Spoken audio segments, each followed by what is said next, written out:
Let me know when we're ready. And we're recording. Oh, we are? Like right now? Yep. Oh.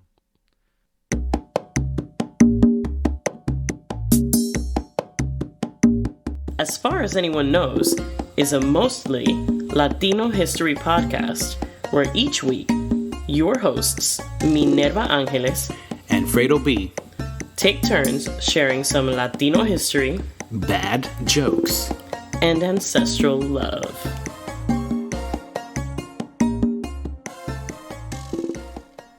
Hello, and welcome to another episode of As Far as Anyone Knows. Today, we're going to continue our Women's History Month theme with discussing one of the icons from the Civil Rights Movement and the Farm Workers Union, Dolores Huerta. But before we get into her and her story, Minerva, what's on your mind? Most recently, your obsession with a filter that's on Instagram. I think it's like, you just explained to me it's the Corpse Bride. Yeah. So you've been taking just a lot of selfies with it, and Well, no, I haven't been taking selfies with it. I've been taking pictures of you and our daughters with it. Okay. Yeah, and he just sent it to me, and he wanted me to have it so that I can share it all with you guys on our social media. So I manage the social media, and he wanted me to make sure you all saw the behind the scenes, and it was a picture of me as the Corpse Bride. I don't know why he thinks it's so funny, and he just maybe he thinks you're all gonna get it, and you're all gonna be like, "Oh my god, that's like what Minerva looks like behind the scenes." She's Yeah, you're the corpse bride. I am the corpse. I'm just a shell of a human being at this point. You are 100% right about that. Listen, we're all tired. I'm just trying to bring a little levity to the place here. Mm-hmm. You know, no need to be so serious. Yeah, and this is your contribution, and not only is it thoughtful, and complex, Yeah, but it's really engaging, and all of us are really into it. So thank you. I think our oldest is definitely into. Yeah, our oldest is 5. So just so you all know, for context, this very sophisticated media palette she has there. She actually does. I would say she does. Well, this evening she asked us if portals are real. And then just for confirmation, I asked her what a portal was. And she's like, it's kind of like when you're walking and then a portal opens up. And Still not sure where she got the idea from, because not that we monitor what she watches, but like too closely anyway. But I don't know any show that she watches that would have a portal in it, and she wasn't able to like really say where she got the idea from. I think there definitely was a portal in that Christmas movie, the Christmas Chronicles or whatever, on Netflix. Oh, but that was like months ago. That was months ago. Yes, I don't know. Whatever. I think we're all just having too much screen time at this point. Tu me tienes loca with the Candy Crush. This dude is completely checked out, and he will only engage with Candy Crush. It's like and Minerva's completely obsessed with TikTok now because she's a 15-year-old. Yeah. So we have a TikTok. So it's not Minerva's TikTok. It is the AFAC Pod's TikTok. The TikTok.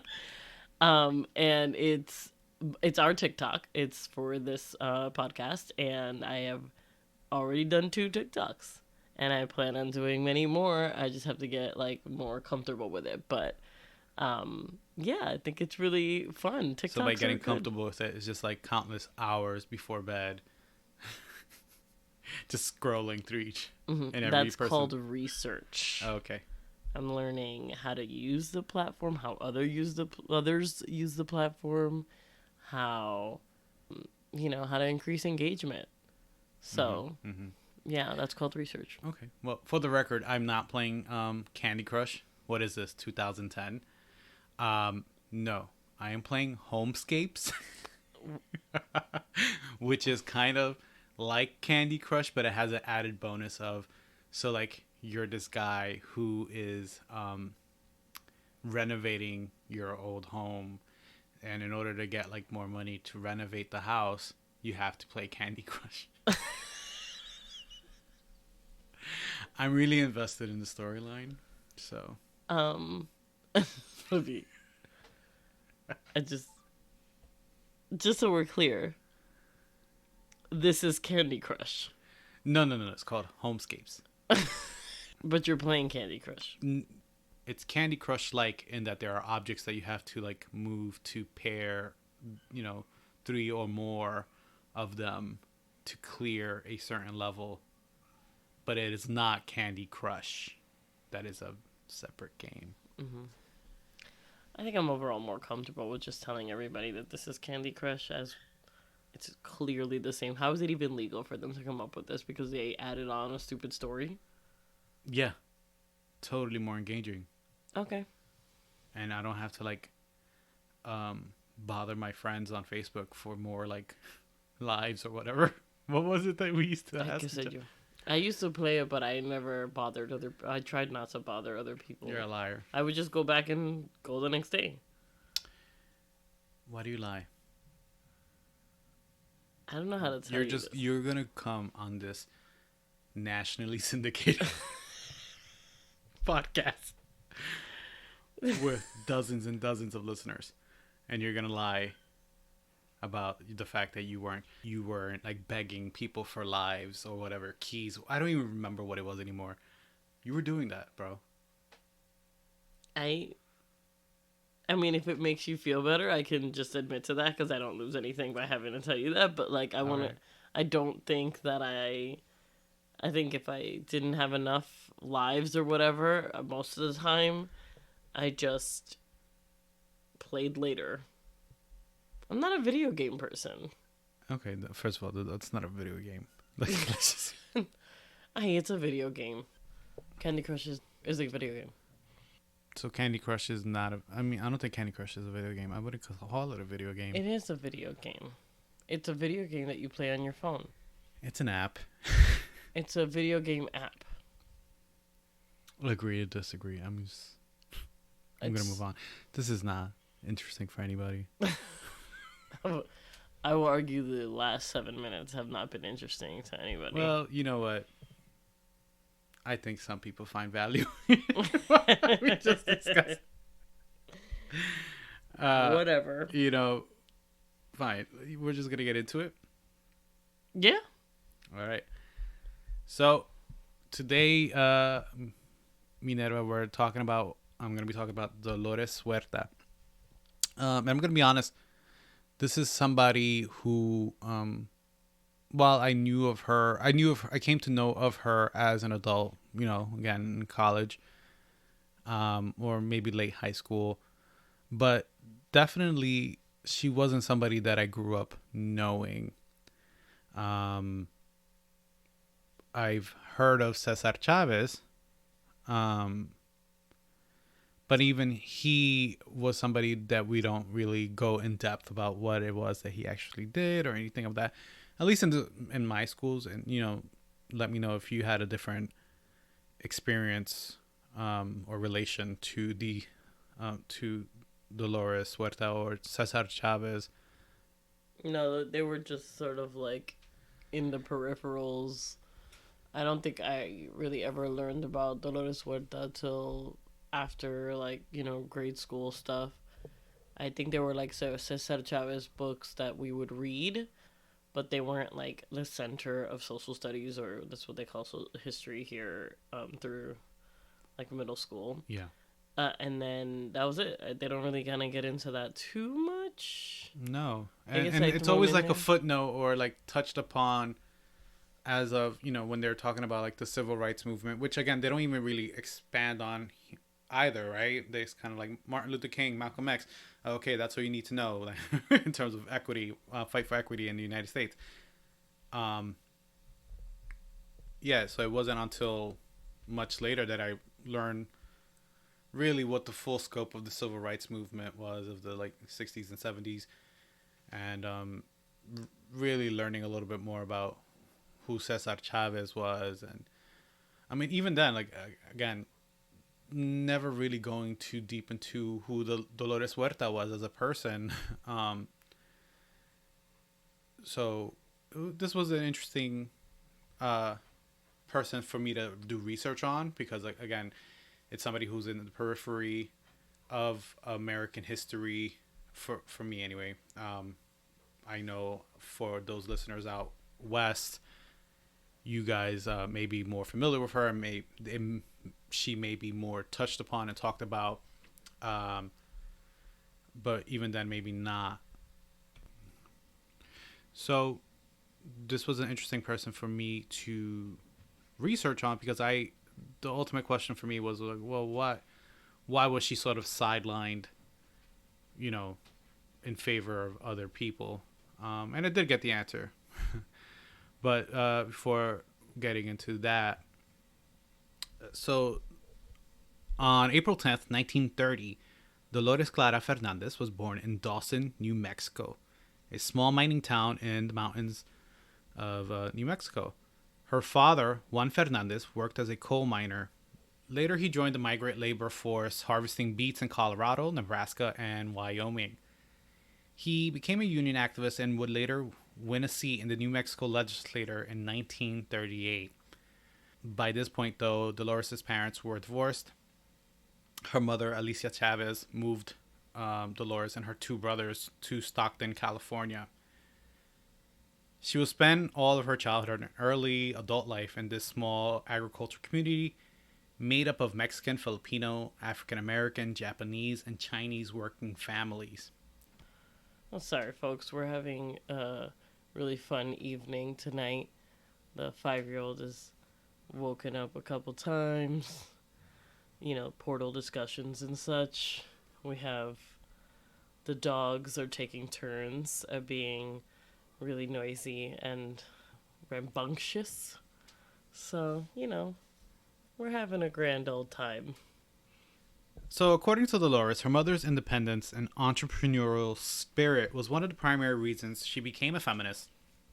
Dolores' mother, Alicia, was known for her kindness and compassion towards others. So, she had a 70-room hotel kind of situation going on. So, it's like her mother, like after moving to Stockton, after her divorce from her Dolores' father, she worked her way and got, through waitressing and other gigs, and she was able to finally afford to buy a like 70-room motel hospice kind of situation where like she was able to take in people, the migrant workers who came. She charged them the lowest rate possible, or sometimes she would actually just give rooms out for free. She was an active participant in community affairs, involved in numerous civic organizations, and heavily involved with the church. Alicia encouraged the cultural diversity that was a natural part of Dolores' upbringing in Stockton. So for I guess geographical purposes, for those of you, because I had to like look up to where Stockton is, because I'm like, oh, okay, it's in the valley, the Central Valley of California. It's I guess somewhere in between Sacramento and San Francisco, somewhere in that area. So it's more northern central California. I'm saying that because, like, again, as being from New York, we really don't understand the scope of like how big California is. To me, Cali's all Cali, but like there's a big difference between California, Los Angeles, California, and the Bay Area, and then Central and Northern California. It's just different things. So this is a area that that's where a lot of our fruit, the fruit that you guys eat, that's where a lot of it comes from, the Central Valley in California. This town, Stockton, is also well known for the Grapes of Wrath. That's where that book, the novel, was based in. I never read it, thankfully. Sorry, that's just a side note. I was never forced to read it. Yeah, it doesn't sound like a. I mean, I read Of Mice and Men. I don't know if that's the same thing, but I'm sure someone who has read both of those books is like laughing hysterically at us. I have no idea. I can't tell you. Yeah, no, as soon as I didn't have to read books by like white people, White I men, didn't see. Yeah. If it's like, if I didn't see myself in that story, I didn't really read it. I think the last book I read by a white person was Glennon Doyle's Untamed. And before that, I think it was like Brene Brown stuff. And they're just like, women, and they talk about stuff that I can relate to. But Of Mice and Men and Actually, I mean, I like the book. It's Of Mice and Men not was- relatable. Can't relate. can't relate. And and The Grapes of Wrath. oh no, The Great Gatsby. Like, I oh my didn't read god, that. white people love that book. I didn't read it. No. I'm like, I know I read it, and I'm just kind of like, okay. I remember I had to write a paper about it in high school, and my English teacher at the time was just like so upset because we like couldn't like spell out some of the imagery for him. And I look back on it now and I'm like, oh, that's because some of it was like so obvious to me that I didn't know that that's what you were talking about. And like, yeah, that was pretty easy. Anyway, we digress. Sorry, guys. So, Dolores, she says that her mother's activism was a huge influence on her.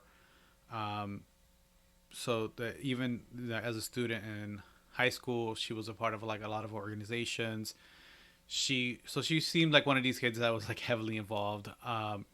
So and we know these kids, right? Like the ones who are like, I'm going to be part of this club and I'm going to be part of this club and I'm going to be doing this and doing this fundraiser. And I'm also going to be this other thing here. So she was heavily involved, and she still talks about being a majorette. Do you know what a majorette is? I had to look it up too. So like, a majorette is like, it's not a cheerleader. They just want to be very clear that it's not a cheerleader, but it's kind of like a cheerleader. So in the fact that they're dancers or baton twirlers. Listen, for whatever reason, Dolores Huerta, in every biography that I read, or article that I read, like brings this up.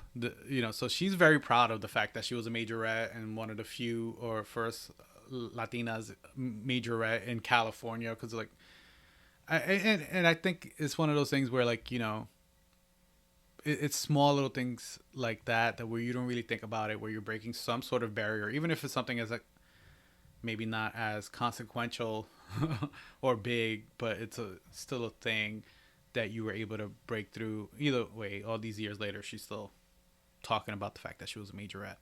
And she was also involved in the Girl Scouts through all of high school as well. Shout out to the Girl Scouts. Shout out to the Girl Scouts. So Dolores went to the University of Pacific Delta College, where she earned a provisional teaching credential. So during this time, she met and married her first husband, Ralph Head. That's his name. Excuse me? Ralph Head. We're children. Ralph Head, who she had 2 daughters with. So she would go on to like get married again. Well, she would divorce Ralph, and she got married again to Ventura Huerta, whom she had 5 more children with. Ay, Jesús Santísimo. She later divorced him and went on to have 4 additional children with Richard Chavez. That's Cesar Chavez's brother.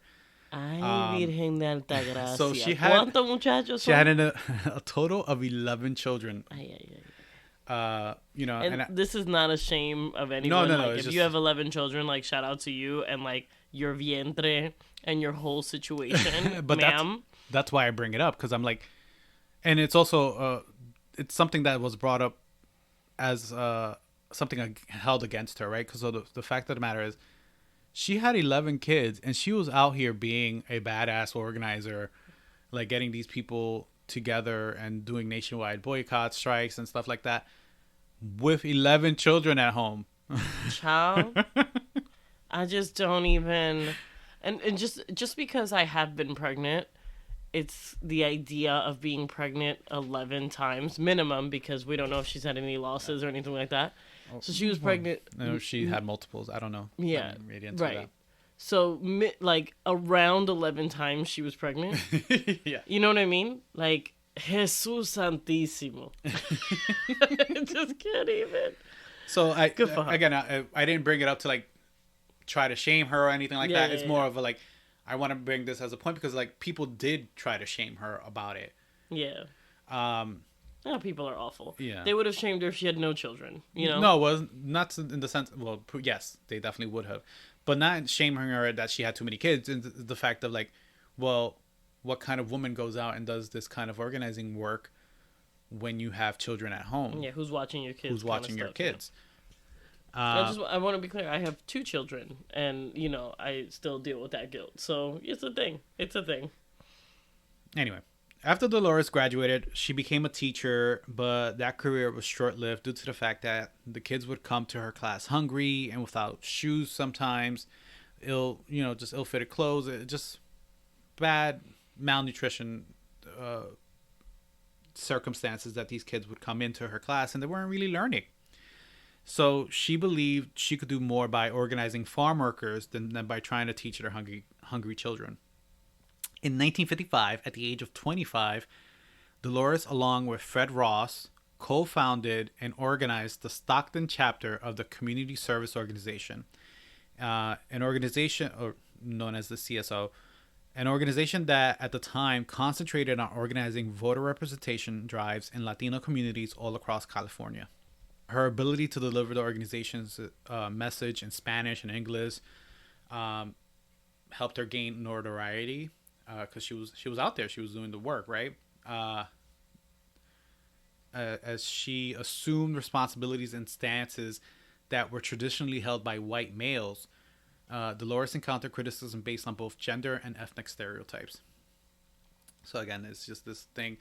And one of the things that you see is this constant, throughout her career, this constant sidelining, and either by herself or by, the world around her, where a lot of times she would say, like, people would be like, refer to her as Cesar Chavez's sidekick. Who's this? This person coming in and talking. But I think that when I did learn about her, that's the way I was introduced.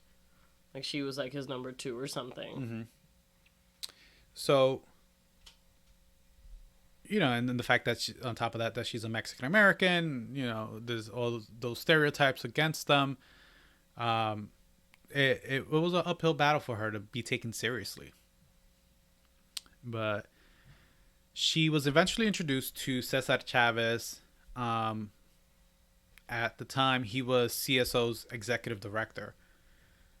Quickly, they discovered that they shared a common vision of organizing farm workers, an idea that was not in line with CSO's mission. So they both decide, hey, let's leave this organization and let's start our own. So that's where they launched the National Farm Workers Association in the spring of 1962. Dolores' organizing skills were essential to the growth of this small organization at the time. And in an interview, Huerta explained why she wanted to help farm workers. She was able to get an inside look at how the farm workers were living, and they were by far the most poverty-stricken workers. She explained farm workers were being paid little to nothing. They had no rights. They slept on the floors. Their furniture was wooden boxes. They did not have clean water, access to bathrooms, would work from sunrise to sundown, and were not given any breaks. Many of these workers would migrate and travel to where the crops were in season, meaning their children did not have a proper education and would often work in the fields along with their parents. She explained that many women were often sexually assaulted by the landowners, but were in fear to speak up because their family needed a job.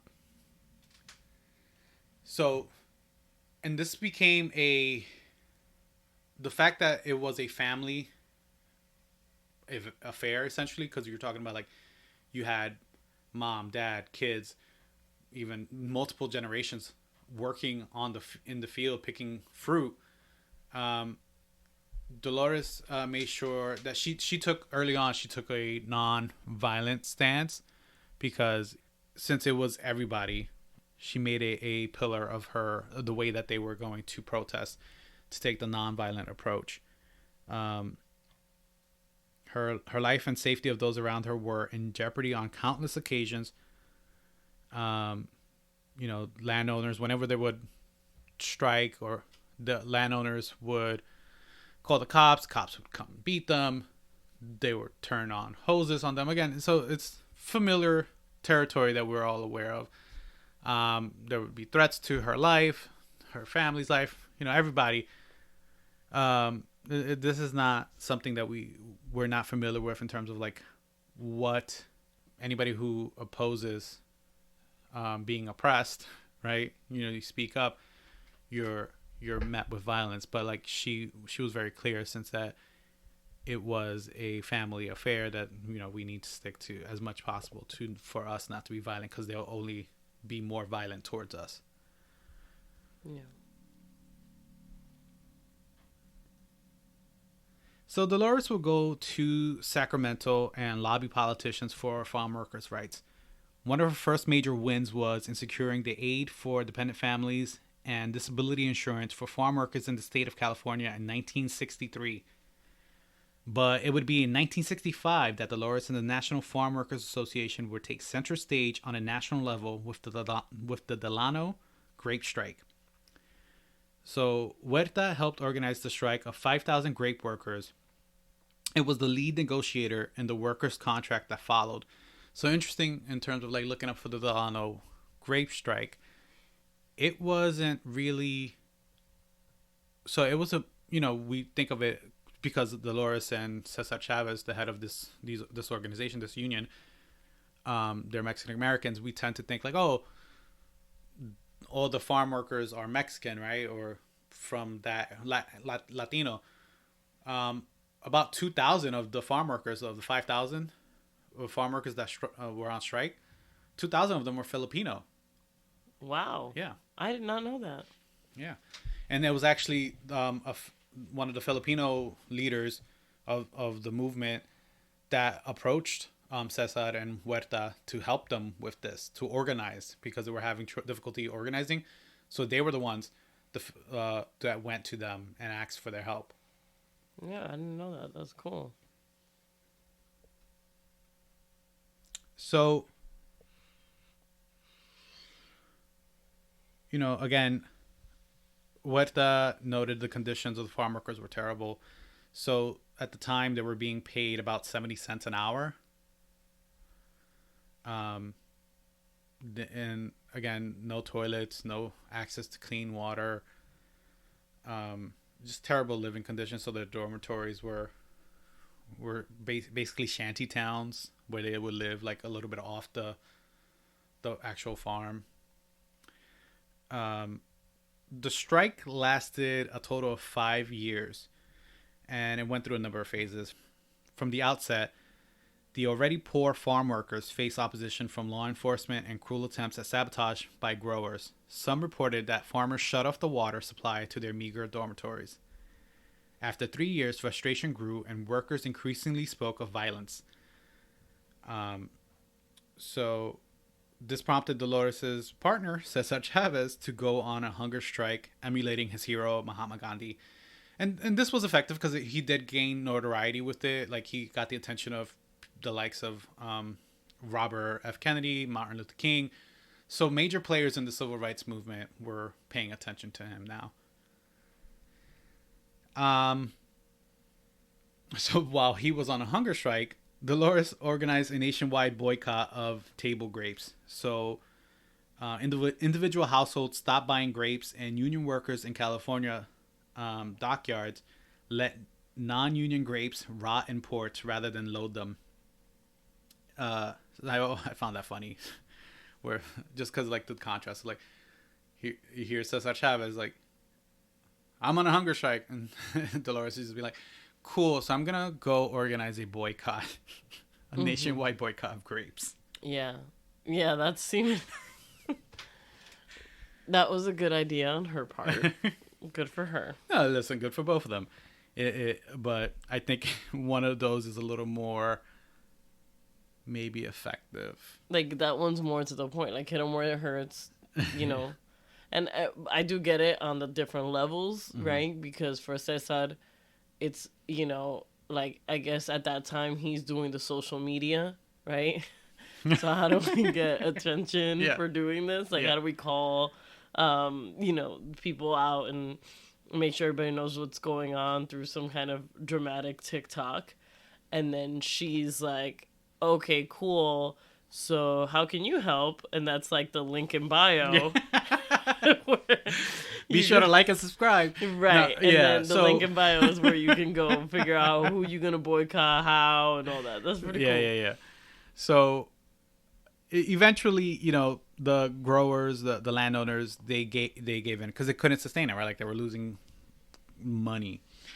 So in July of 1970, most of the major growers in the Delano area agreed to pay grape pickers $1.80 an hour plus 20 cents for each box picked. They also contributed to the union health plan and ensured that their workers were protected against pesticides used in the fields. So major win. $1.80 is not terrible. I'm trying to do the math.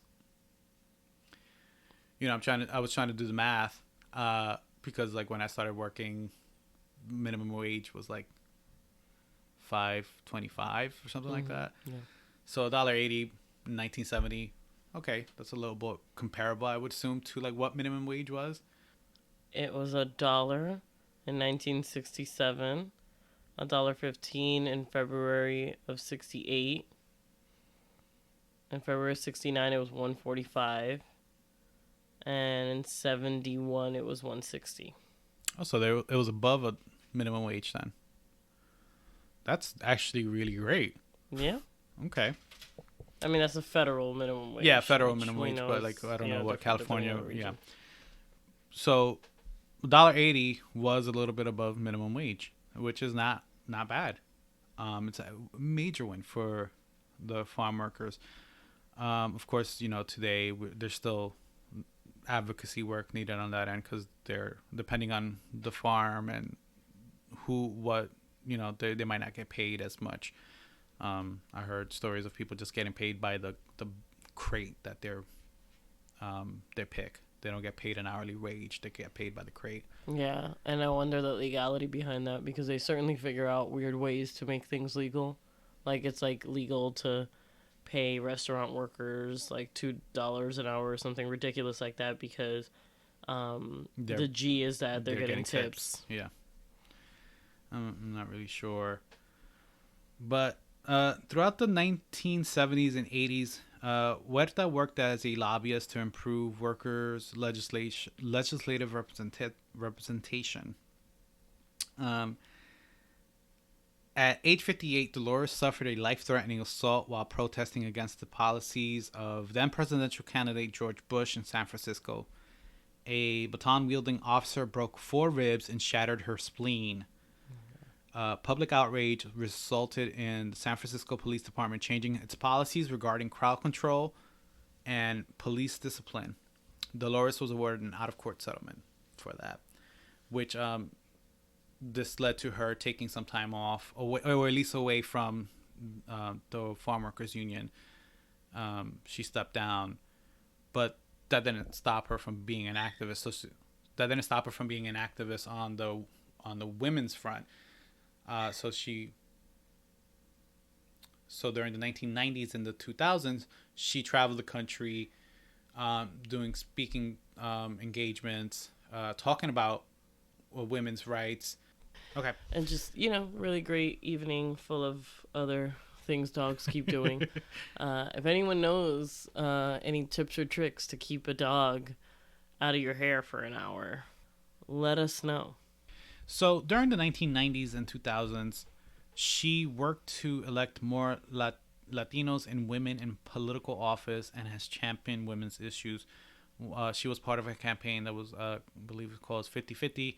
Basically, the idea being that Congress should be more equitable in terms of like the percentage of women in Congress. So it should be, seeing that women are 50% of the population, it really should be 50-50 percent, women, 50% men, or even actually I think she wanted 51% women. So she's continues to be a champion of women's issues and women's rights to be involved. She wants women to be involved in all levels of activism and politics, because she, going back to the fact that she had 11 kids, something that her critics always brought up. In an interview with NPR, she said, like, listen, it wasn't a matter of like that I wanted to leave them, but these are choices that working moms have to do, right, especially single mothers. But what we don't go around saying too often is that they had childcare for their kids. So like all the women who were protesting, because it was farm workers, right? So they had, while they were on picket lines, who was watching the kids? They strategized and they organized to have daycare for the kids. So what do you know? Accommodations like that can be made for women? Well, it was a community effort. It was, for the community that was fighting, they went and did that for themselves. You mean that organizations with a goal and that have people working towards that goal together, that they can come up for solutions to accommodate the people supporting that goal? Yeah. Wow. Yeah. So she she recognized that that's a need, and especially because she wants more moms to be involved have a seat at the table, because she believes that it's the working moms, it's the working women who have an idea of the real struggle is, and will be able to make policy to be effective in the daily lives of everyone. Yes, Dolores. Yes. So Dolores is now in her 90s. She will be turning 91 this year. She continues to work tirelessly, developing leaders and advocating for the working poor, women, and children. As founder and president of the Dolores Huerta Foundation, she travels across the country, engaging in campaigns and influencing legislation that supports equality and defends civil rights. She often speaks to students and organizations about issues of social justice and public policy. She is quoted as saying, "As long as I have my health and energy, I want to teach people to organize. We can do it." Speaking of which, the famous slogan, "Si se puede," yes we can, is a slogan she coined back when organizing in Arizona. So, there were laws in Arizona that basically said if you said anything about boycotting or going on strike, you could be put in jail. So, she was down there organizing with these people. Arizona is like... Arizona's always been kind of a problem. Shout out to people who live in Arizona just having to live through this. This is crazy. Isn't that the place where they were like making it legal to like show your papers or something? Like anyone like can be asked to show their papers? I believe it was either Arizona or New Mexico. All those border states. That's crazy. Yeah, problematic. Yeah. But anyway, he's making it illegal. Like, isn't that like? It's like the most American thing is to protest. Yeah, I mean, Dike. Yeah, Dike still they found ways, I guess. So she would be down there organizing night after night, in these meetings with these guys who be like, "No, Dolores, in Arizona, no se puede, no se puede," and she'd be like, "Sí se puede." And night after night she'd be coming, and that would be like her rallying cry. And eventually people started chanting that back to her, and it became a slogan where it was like, "Sí se puede, sí se puede," and it still has a lasting effect in terms of like in 2008 Obama basically stole her slogan, and and "Yes we can" became his presidential campaign. And I think hopefully that this organization is aware of the origin of this saying, But She Se Puede is an organization that tries to mobilize Latinas in voting and other political causes. I would assume that they are. I mean, I hope they are. It's like specifically to Latinas, so my hope is that they... Now I'm going to have to look it up and see. Yeah. But She Se Puede is a take on it. Yeah. Yeah. So anyway, back to the question that I started off with in terms of like why was she sidelined? It's pretty clear misogyny. You know, but also like internalized misogyny, right? Because she talked about in an interview with NPR, she talked about the fact that she herself downplayed her the work that she did. She talked about, she recalled when they were voting for president and vice president, to be on the board of the Farmworkers Union that she created, that she co-founded. There was a moment where she was kind of standing on the side of the stage while Cesar Chavez was giving his speech. He was nominated to be president of the union, and he comes down and he goes like, "So who are you gonna get to like nominate you for VP?" And she's like, "What are you talking about? I don't want to be. I don't need to be VP. I'm good." And he's like, "No, don't be stupid. you need to be on the board." And then so she went. She asked somebody to nominate her, and that's how she almost barely made it on the board of her own organization because of the what we know now as imposter syndrome, or like just the idea of like she didn't need to be center stage. She was happy with the work that she was doing, and I think that speaks a lot to culturally how we're trained to keep our head down, do your work, and the real joy comes from the work, which is such bullshit. Yeah, and how that's even more amplified for women because we are taught to like sort of take the back seat and kind of like push everything and everybody forward in our families and the roles in our homes and also at work. And really you don't realize how much you've been leading because you've taken this role of like, I'm just like supporting, I'm in the back, I'm like whatever.